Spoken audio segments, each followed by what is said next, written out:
America is spending $40 billion in foreign aid, yet much of that money never reaches the intended recipients.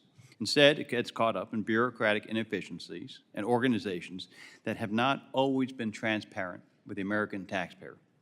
A USAID report published in June of 2023 under the Biden administration noted that just 1 out of every $10 reaches the actual people in need abroad.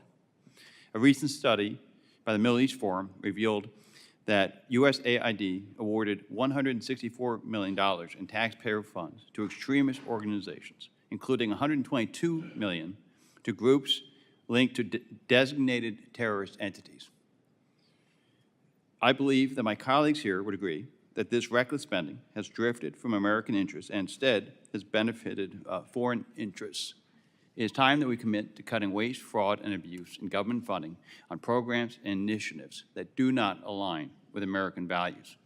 American people deserve to know where and how the money is being spent and how they align with the U.S. interest.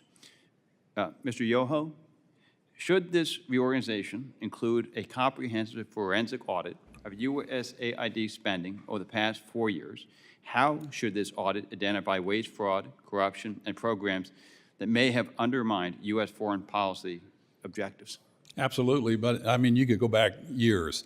But it's a great opportunity for bipartisan leadership conducing oversight and defining the priorities and the parameters of future USAID assistance programs.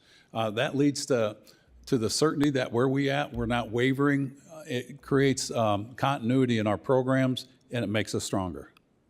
Yeah, as you were just, I'm sorry, go ahead. And it must be done in a bipartisan effort. If not, it'll go away with when tides change. Well, as you had just said in your previous answer to another question, you're right. The best policies here and abroad are consistent over administrations. Sure. They are transparent with the American people as well as people looking from abroad. And so having that bipartisan strategy and consistency is extraordinarily important. What are ways that you think that we can ensure that they are consistent over time, these policies? I ponder that. And if you look at, we'll just take the JCPOA and the Paris Climate Accord. President Obama put us in both. President Trump took us out of both. President Biden put us back in both. President Trump takes us out. Stand on the sidelines as another nation looking in at America. They're like, these people don't know what they're doing. We have no confidence that we're exuding. Congress, I think, can direct it as this is the policy of the United States of America and give leeway to the executive branch in times of emergencies. But if we don't have a policy of the United States versus a Democratic Party or a Republican policy, and that's the spoils of winning an election, but they should also focus on what's best for America instead of what's best for a party. And until we do that, we're going to go back and forth on this, and it's up to us and, of course, the American people.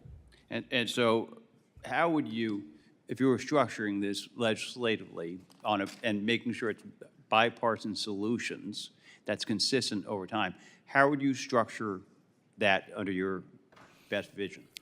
I think it's just getting consensus and building a bipartisan movement in this, and you've got a great opportunity. You've got this Congress has an opportunity you haven't had in over 40 years with the Supreme Court ruling on the Chevron deference case. The Chevron deference, when that came into effect, allowed the administrative agencies to have all this power. All right, that's been repealed. Congress can go ahead and move forward and say, this is what an agency may do.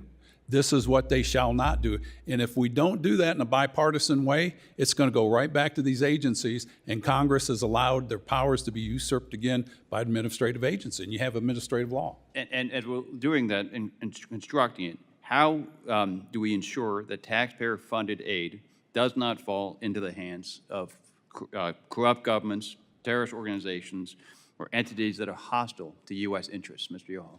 Define the mission of what you want, and then you have to have that oversight. As Mr. Nazio brought up, you got to approve these things, and you have to have it done now. And I think there should be an immediate review after this stuff. You know, with when you send out a check, you want to get it back. The IRS makes us do that and be accountable for our taxes, and I think we should do the same thing in government programs.